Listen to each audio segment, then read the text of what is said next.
Fréquence Méditerranée. Il est 18h. Associations, artistes, artisans, commerçants ont la parole sur Radio Fréquence Méditerranée.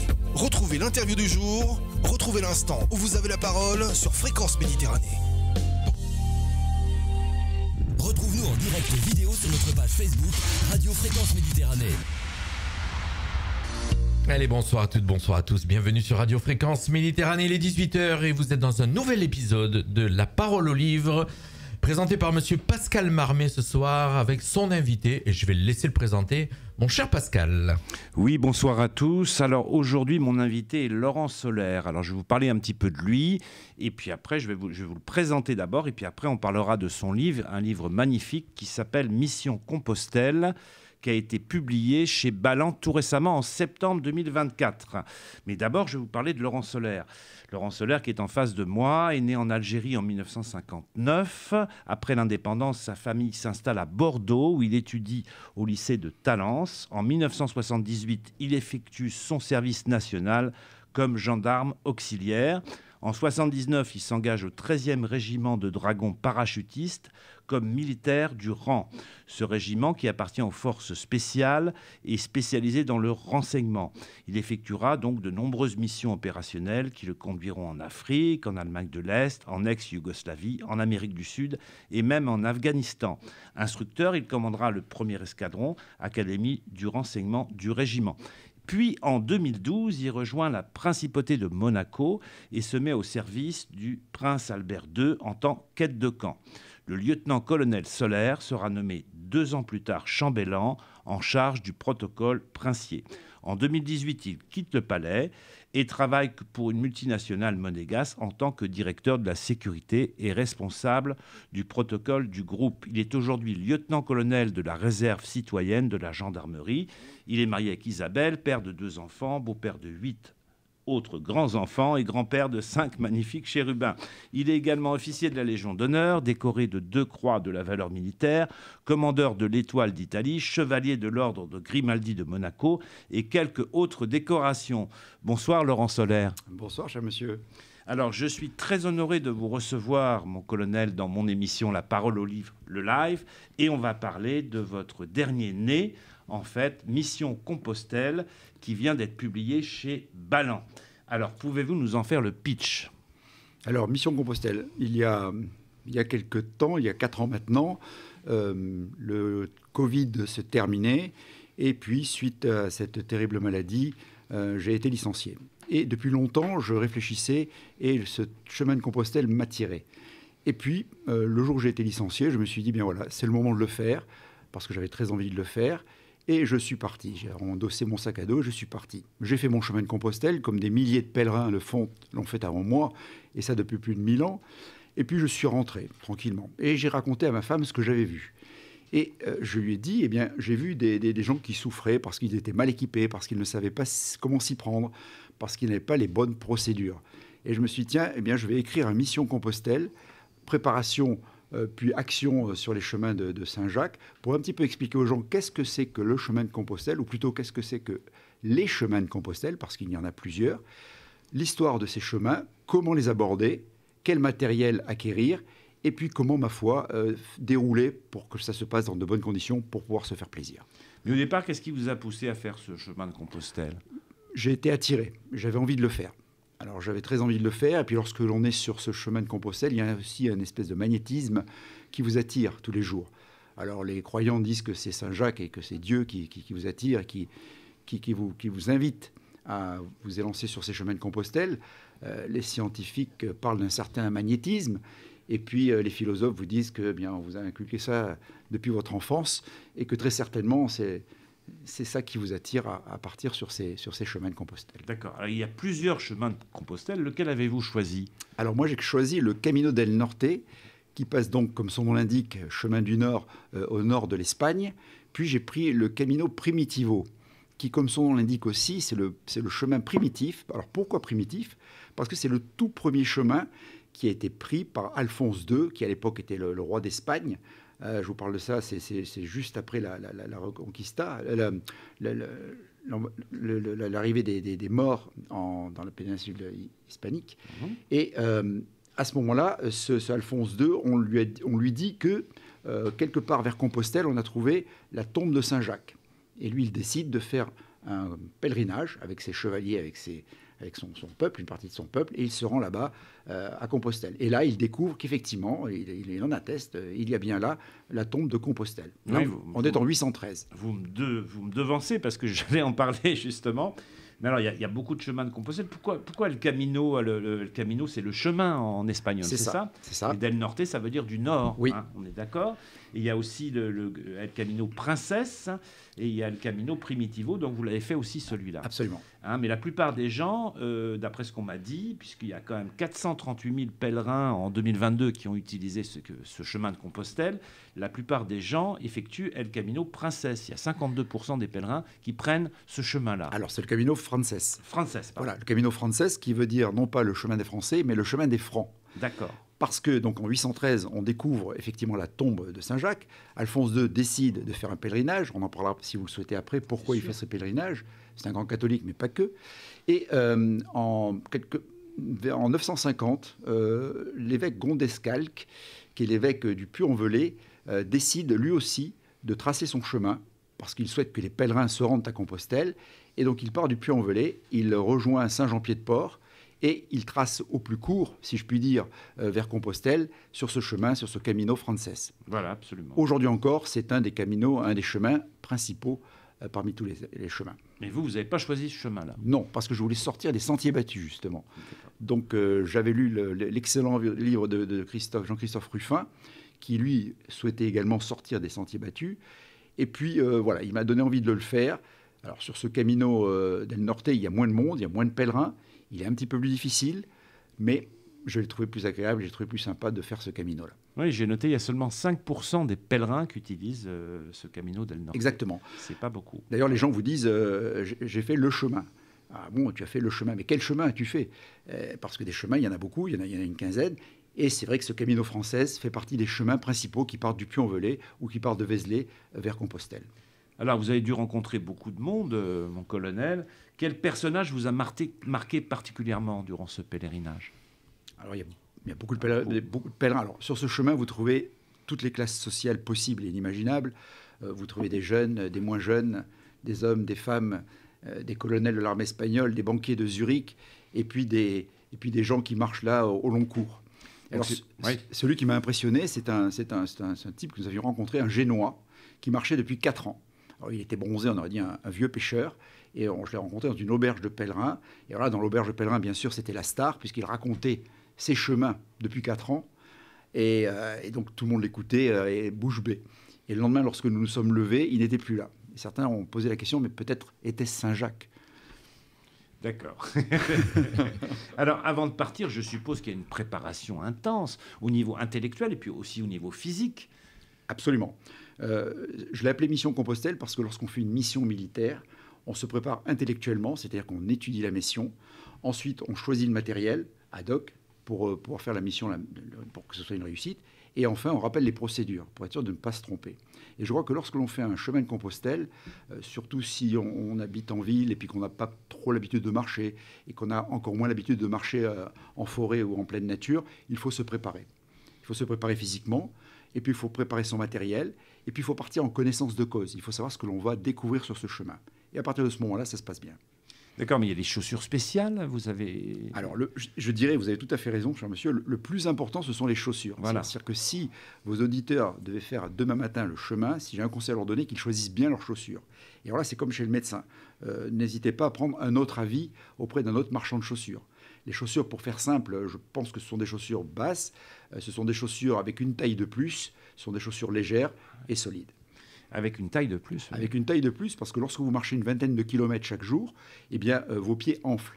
Et évidemment, cela fait des ampoules. Et vous avez croisé beaucoup de gens, j'ai lu dans le livre, qui étaient pas tellement préparés, qui allaient dans les pharmacies pour voilà, ça c'est incroyable quand même. C'est incroyable. C'est-à-dire que lorsque vous êtes sur des lieux de grand départ, comme Saint-Jean-Pied-de-Port, comme Bayonne, partout d'où partent les gens peuvent partir de n'importe où, mais là, ce sont des lieux de grand départ. Eh bien, une étape après, toutes les officines, toutes les pharmacies sont pleines à craquer de gens qui ont mal aux pieds, qui ont mal au dos, qui ont mal partout, parce que peut-être qu'ils ne se sont pas préparés, mais surtout parce qu'ils n'ont pas pris le bon matériel.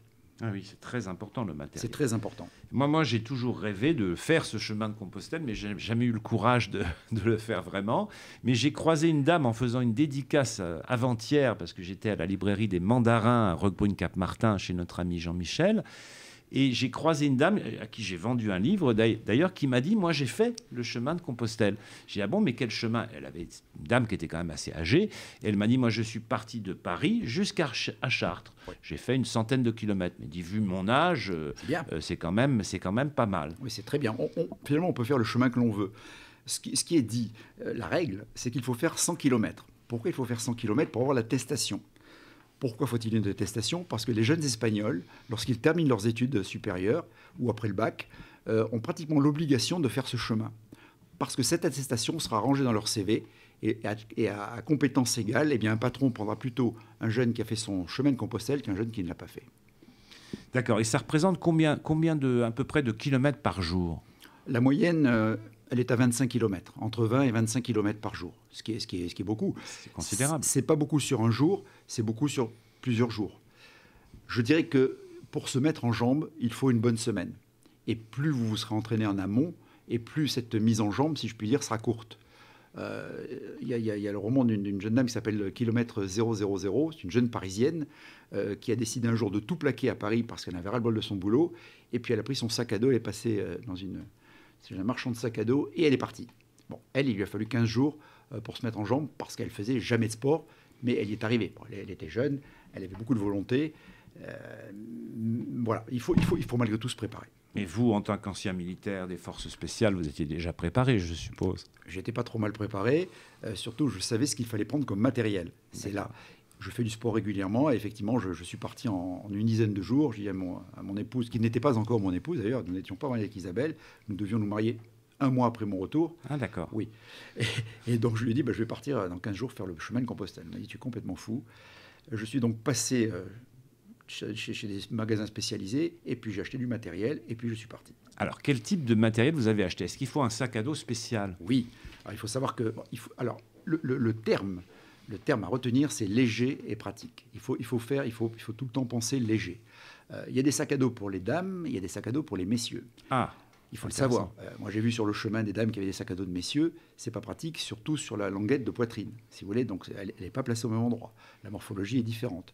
Il faut un sac à dos avec, si possible, une ceinture qui va permettre de répartir le poids entre les hanches et les épaules. Il ne faut pas un sac à dos trop grand, il ne faut pas un sac à dos trop petit. Il y a des pèlerins qui partent pour dormir sous la tente.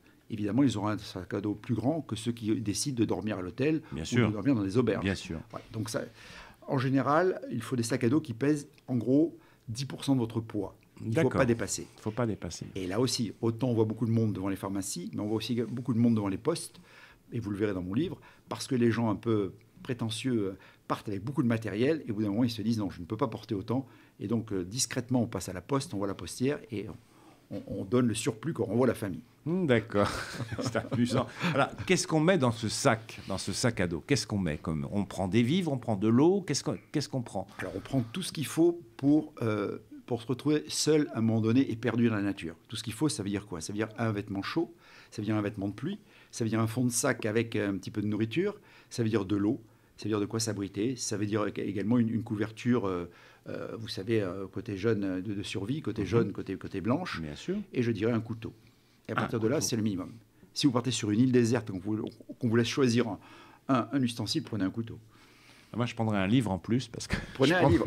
Alors, je prendrai votre livre si jamais je fais ce chemin. Merci. Je ferai le Camitivo du Nord, donc le chemin du Nord, et je prendrai votre livre. Comme ça, je serai beaucoup plus renseigné. Mais c'est très bien. Alors, vous arborez maintenant un coquillage sur votre sac à dos. C'est ça, mais vous avez rencontré des gens qui avaient déjà ce coquillage? Oui, alors c'est donc la coquille Saint-Jacques, qui est l'insigne, qui est l'emblème de tous les pèlerins. Cette coquille, à l'époque, au Moyen-Âge, était la preuve que les gens étaient allés à Saint-Jacques. Et puis, bien sûr, ces gens-là ne rentraient pas en train ou en avion, ils rentraient à pied. Et donc, ils l'accrochaient sur leur sac et ils montraient ainsi qu'ils avaient fait le chemin de Compostelle. Ils arrivaient chez eux, ils l'accrochaient sur un mur et ils prouvaient qu'ils avaient fait ce chemin de Compostelle. La coquille, le coquillage de tout temps depuis l'Antiquité, ça représente un petit peu les dieux, ça représente beaucoup de choses. Et c'est un symbole fort. Bon. Aujourd'hui, c'est devenu le symbole des pèlerins. C'est-à-dire que tout le monde, en partant, accroche une coquille sur son sac et puis montre ainsi qu'il est un pèlerin. D'accord, mais je crois qu'on peut accrocher ce coquillage uniquement si on a fait ce chemin de Compostelle. C'est ça, exactement. Il y a beaucoup de gens qui rusent aussi. Non, mais c'est devenu aujourd'hui, c'est devenu le symbole des pèlerins, des gens qui marchent vers Compostelle. Et aujourd'hui, tout le monde aborde ce coquillage. Mais si on veut faire les choses bien, normalement, on ne le porte qu'au retour. D'accord, donc maintenant, vous le portez sur votre sac à dos. Absolument, et j'en suis très fier. Eh ben, c'est très bien. Mais vous êtes parti seul quand même. Votre épouse n'a pas voulu vous accompagner? Non.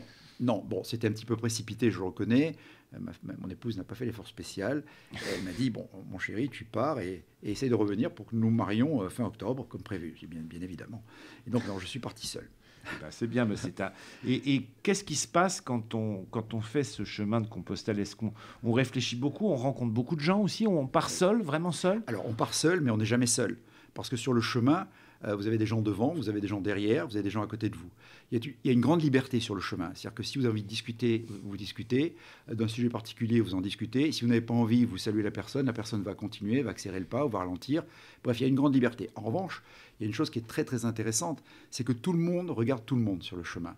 C'est-à-dire que si vous posez un genou à terre parce que vous êtes tombé, vous avez 10 bras qui vont se tendre. Si vous prenez une gourde et que c'est la dernière goutte qui vient au goulot, eh bien vous avez 10 gourdes qui vont se tendre. Et lorsque j'ai repris mon avion, ça m'a choqué. Parce que dans l'avion, à l'aéroport, plus personne ne me regardait. Et moi, je ne regardais plus personne. Je regardais mon téléphone et mes godasses. Et je me suis dit, bienvenue dans mon monde. Il y a une solidarité quand même sur le chemin de Compostelle. Énorme, incroyable. Absolument incroyable. Donc c'est très intéressant ça. 800 km de marche, j'ai noté. 830. 830 en combien de jours? En 30 jours. Donc ça fait une moyenne de 25 par jour à peu près. Ouais, mais il n'y a pas une journée quand même où vous vous reposez? Alors il y a eu des journées, je me suis fait un petit peu mal au coup de pied à un moment donné. Ouais. Donc j'ai fait quelques morceaux à 18, 19, 20 km pour me reposer. D'accord. Et bien sûr. Et le plus que j'ai fait, c'était 37 km. 37 km. Je suis arrivé un soir, je voulais dormir sous le porche d'une église. Il n'y avait personne. J'ai cherché le bon curé qui n'était pas là. Puis j'ai vu des gens avec des gens un petit peu particuliers qui ne me paraissaient pas très sympas. Et donc j'ai fini mes spaghettis lyophilisés et je suis reparti. Et il a fallu que je fasse encore 5 km de plus. Donc ce jour-là, ça a fait 37. C'est beaucoup. Alors où est-ce qu'on mange quand on fait ce chemin de Compostelle et où est-ce qu'on dort? Alors, on choisit à l'avance ou comment ça se passe? Alors pour manger, le midi, les gens mangent peu. En Espagne, il y a l'éternelle omelette ou tortilla que l'on dévore et qui sont très bonnes. Bon, le midi, en général, c'est un casse-croûte, c'est une petite omelette, c'est pas grand-chose. Le soir, en fonction de là où vous avez décidé de loger, vous allez dîner soit sous votre tente, avec donc vos rations, soit dans l'auberge de pèlerin ou à l'hôtel. Et là, vous avez un repas normal, un repas chaud qui vous est servi. D'accord, parce que j'ai vu aussi des gens qui partent en groupe avec des guides touristiques. Ils sont amenés, ce sont des néophytes, ils ne sont pas tellement habitués à marcher. Ils partent avec des guides et tout est planifié. Voilà, tel jour vous dormez là, etc., etc. Vous, est-ce que vous avez préparé à l'avance? Vous avez passé des coups de fil ou... Pas du tout. Non. Non, moi je partais le matin. Alors tous les matins, les gens se précipitent sur le chemin. Ils sont attirés. Je vous parlais d'un magnétisme tout à l'heure ou de Saint-Jacques. Attribuons-le à qui on veut. Tous les gens sont attirés et tous, vers 6 heures, se lèvent, boivent leur café, mangent leur tartine et se retrouvent sur le chemin. Et moi, vers midi et demi, 1 heure, je m'arrêtais, je faisais un point de mon état de fraîcheur. Et je me disais, tiens, je vais aller dans telle auberge, ou peut-être 10 km plus loin, ou peut-être dans la toute prochaine, parce que je suis fatigué. Voilà, je prenais la décision. Et à ce moment-là, je prenais mon téléphone et j'appelais l'auberge pour être sûr d'avoir un lit. Parce que lorsque vous êtes à pied 2-3 km, c'est beaucoup. Oui, donc il ne faut pas s'amuser. Et donc je préférais garantir, et c'est ce que faisaient les gens en général. Il y a des gens qui dorment même à l'hôtel. Il y a des gens qui dorment même à l'hôtel. Moi, je l'ai fait 2 fois. J'étais vraiment fatigué à un moment donné. Donc je me suis arrêté à l'hôtel. Je me suis fait une bonne nuit à l'hôtel avec un bon dîner, avec tout ce qu'il fallait autour. Et voilà, pour récupérer. Lorsque au début de mon séjour, de mon parcours, j'ai dormi sous tente. Le fait de dormir sous tente, c'est fatigant. Ouais. On récupère beaucoup moins bien. Et j'ai décidé au bout d'une semaine de renvoyer, comme tout le monde, le matériel à mon épouse. Et donc j'ai décidé de dormir surtout dans les auberges, dans les monastères. Alors ça, c'est une expérience magnifique. Ah oui, j'adorerais faire ça. Et dans les hôtels. Alors dans les monastères, j'ai dormi dans un monastère qui s'appelle Zenarutsa, qui est un monastère donc millénaire, qui est magnifique, vraiment magnifique. Et là, nous sommes conviés par les moines au dîner, et ils nous disent, avant d'aller au dîner, nous allons tous aller prier. Bon. Et donc avec moi, il y avait des gens comme vous et moi, Puis il y avait des gens, pas du tout comme vous et moi, des gens un petit peu, comment dirais-je, bon, très différents de nous tous. Bon. Et pas du tout croyants, et pas du tout et anticonformistes, et un petit peu en marge de la société. Voilà. Il faut faire attention à ce qu'on dit à Radio. Bien sûr, aujourd'hui. Non, on peut tout dire sur Radio Fréquence Méditerranée. Bon. Mais j'ai remarqué aussi que sur ce chemin de Compostelle, il n'y a pas que des pèlerins, il n'y a pas que des croyants. Vous avez aussi des gens qui le font pour faire du sport, ou des gens. Alors aujourd'hui, je termine mon histoire. Oui, Zenarutsa. Terminé. Donc, le père supérieur nous dit on va aller tous à la messe. Bon, et là je me retourne, tout le monde était là, même les gens. Et puis on écoute la messe, ça se passe bien, c'est très sympa, tout se passe bien. On part dîner. Et là, on tombe sur un père supérieur très sympa, très pédagogue, très intelligent, très cultivé. Et vraiment, il nous charme tous. Et à la fin du dîner, il dit, eh bien maintenant, nous allons retourner à l'office pour remercier le bon Dieu de ce bon repas. Et là, je me suis dit, on va se retrouver à 4. Je me retourne, tout le monde était là. Incroyable. Et là, le bon père dit, je vais juste vous remercier d'être là ce soir. Depuis 1200 ans, des gens viennent tous les jours et sont à la place que vous occupez aujourd'hui. Et c'est pour ça que nous sommes là. Et merci d'être là. Je vous souhaite une bonne nuit. Et là, grand frisson, et j'en ai encore des frissons aujourd'hui, tout le monde se regarde, tout le monde se tape sur l'épaule, et on se retrouve sur le parvis de l'église. Et là, nous sommes restés 2 heures, tous, à discuter avec les bons moines. Donc je me suis dit, c'est pas qu'une histoire de religion, c'est une histoire d'homme aussi. Et ça, oui, c'est une jolie histoire. Une histoire de rencontre. Exactement, exactement. Et tous ces gens, finalement, nous étions tous égaux, nous étions tous pareils à ce moment-là. Et ça, c'est magnifique. Voilà. Jean Cocteau disait, il n'y a pas de hasard dans la vie, il n'y a que des rendez-vous. C'est un petit peu ça, vous aviez rendez-vous sur les chemins de Saint-Jacques de Compostelle. Tous ensemble, et quelle que soit l'origine sociale, et quelle que soit la culture de chacun, et quelle que soit la façon de penser de chacun. Voilà, nous absolument. étions tous là. Alors, il y a une phrase qu'on entend beaucoup sur le chemin de Compostelle. Ce qui compte, ce n'est pas la destination, c'est le voyage. Efforts et sueurs sont source d'apaisement. Est-ce que ça vous a apaisé, ce voyage? Est-ce que vous avez rencontré Saint-Jacques? Est-ce que vous avez été encore plus touché par la foi durant ces 830 km de parcours? Alors je dirais oui et non. Il y a des fois on en veut terriblement à Saint-Jacques parce que ça monte dur et il fait froid et il pleut. Et puis il y a des jours, et puis il y a des fois vous arrivez dans une petite chapelle et puis là vous dites là il y a Saint-Jacques. Ça c'est clair, il y a Saint-Jacques, il y a une présence, il y a ce magnétisme dont je vous parlais tout à l'heure. Oui, quand on fait le chemin, on dit que 20% des gens qui aujourd'hui font le chemin sont des vrais pèlerins, ce sont des croyants qui sont à la recherche, ils ont fait une promesse et ils sont là pour une raison précise et religieuse. On dit que 80% des gens sont des randonneurs qui sont à la recherche de la nature, de changer d'air et de se retrouver eux-mêmes. On dit aussi que 40% des gens sont des gens qui cherchent à avoir des contacts, à trouver des gens, à trouver d'autres personnes, des rencontres. Ah oui. Alors comme disent les Africains, je dis dans mon livre, des fois il y a l'amour qui passe. Ah. Et voilà, l'amour qui passe. Bon, et puis le lendemain, on reprend son chemin. Donc voilà, on y est pour différentes raisons, mais au bout du bout, ce qui est quand même très intéressant, c'est que tous, mais alors tous, se qualifient de pèlerins. Ils sont tous des pèlerins. Voilà. On est des pèlerins. Lorsqu'on arrive près d'un arbre, eh bien, on a peut-être une flèche jaune qui nous invite à aller dans telle direction. Et puis là, au pied de cet arbre, tout le monde a mis des petits cailloux. Alors pourquoi on met des petits cailloux? Parce que les autres mettent des petits cailloux, alors on met des petits cailloux. Et finalement, on prend tous les mêmes traditions, on prend tous une espèce de façon de vivre qui nous amène tous vers Compostelle. Alors c'est très intéressant, colonel Laurent Solaire. Ce livre, il est passionnant, donc je le recommande à tous. Aujourd'hui, on va le montrer bien, montrez-le à la caméra parce que c'est important. Je voudrais que les gens se le procurent parce que vous pouvez le trouver, ça je l'ai trouvé au Mandarin, oui. Au Mandarin à Roquebrune-Cap-Martin chez notre ami Jean-Michel, 9 avenue du Maréchal Foch, à Roquebrune-Cap-Martin. On doit pouvoir le trouver maintenant à l'Alphabet, 25 rue de Millau à Monaco. Oui. Et on va le trouver aussi, parce que j'ai demandé au libraire, qui s'appelle Thierry, au Jardin Biovès, 35 avenue de Verdun, à Menton. Sinon, vous avez signé ça chez Ballan. Et Ballan, c'est Marc Larrivé et Sabine Larrivé. Absolument, c'est ceux les anciens. Oui. Je connais bien, puisque j'ai fait 2 livres à l'époque. C'était aux éditions du Rocher, dans la collection de notre ami Vladimir Federovski. C'est ça, absolument. Et alors, ce livre marche bien parce que je vous ai vu, on était voisins au Salon du Livre de Monaco et vous en avez vendu, je ne sais plus combien, 71, je crois, c'est un record. Hein. Oui, c'est un record. C'est-à-dire que c'est moi qui ai eu la chance d'en vendre le plus. Alors, comme je l'ai expliqué à certains auteurs qui étaient un petit peu surpris. Je dis, ne vous inquiétez pas, je suis un néophyte, c'est mon premier livre, mais ici, je suis à domicile. Bien sûr. Donc, j'ai tous les copains qui sont venus m'acheter un livre. Vous jouiez à domicile Exactement, ce qui change tout. Monaco, Forum Grimaldi. Alors le temps passe très vite avec vous, colonel. Je voudrais une autre émission avec le colonel Laurent Solaire parce que j'ai tellement de choses à lui demander.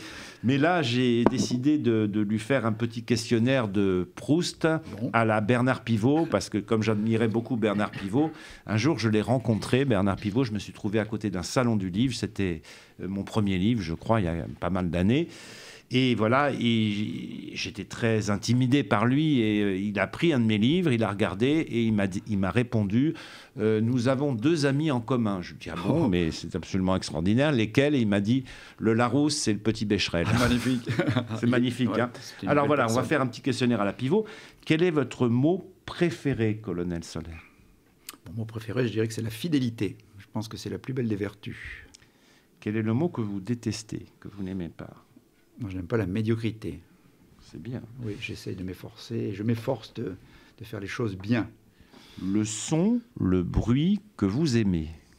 Alors moi, j'aime la musique en général, j'aime la pop musique en particulier. Et j'écoute beaucoup de musique et j'écoute tout le temps de la musique. C'est bien. J'adore. Et le son, le bruit que vous détestez?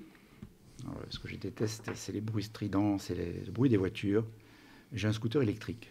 Bon, j'adore ma voiture, qui est une voiture à moteur explosion, mais j'ai un scooter électrique et j'adore mon scooter électrique aussi. Oui, d'ailleurs, vous êtes arrivé au studio avec mon scooter Radio électrique. Fréquence Méditerranée avec votre scooter Absolument. électrique, je vous ai vu. Votre juron, gros mot ou blasphème favori? Vous pouvez tout dire ici, hein. Donc il n'y a aucun problème. Bon, Cambronne, hein. Voilà, le mot de Cambronne. Voilà, c'est bien ça. C'est bien, ça sort. C'est très bien. Le métier que vous n'auriez pas aimé faire? Alors, il n'y a rien de péjoratif, mais je n'aurais pas aimé être dans l'administration. C'est-à-dire que moi, ce que j'aime, ce sont les gens, c'est d'être sur le terrain. C'est pour ça que je me suis engagé dans l'armée française. C'est pour être dehors. Et dès que j'ai commencé à être un petit peu dans les états-majors, ça m'a moins plu. D'accord. Et le prince Albert, grâce au prince Albert, j'ai pu retrouver cette capacité à ressortir et aller sur le terrain, parce qu'il faut vraiment aller sur le terrain lorsqu'on est aide de camp et même chambellan. Et c'est ce que j'aime. Je n'aurais pas aimé faire un métier administratif. D'accord. Moi non plus. Quelle est votre drogue favorite? La mer. J'adore la mer, sous toutes ses formes. Je suis plongeur, je fais de la plongée sous-marine, je fais du bateau, j'adore le bateau. J'ai un rêve, un rêve simple, ça serait de faire le tour de France en bateau, par la mer et par les canaux. Donc c'est un vieux rêve que nous avons avec mon épouse.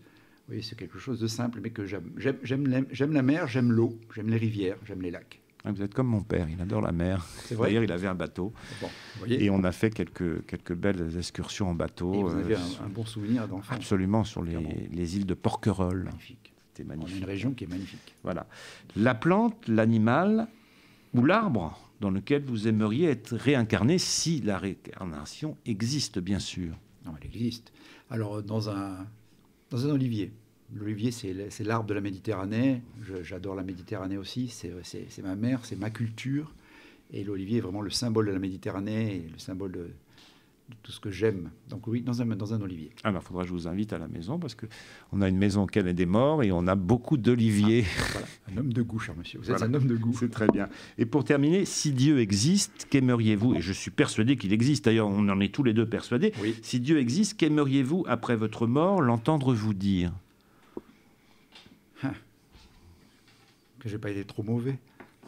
Voilà. En tout cas, j'aurais fait de mon mieux. Très bien, je vous remercie, colonel Laurent Solaire.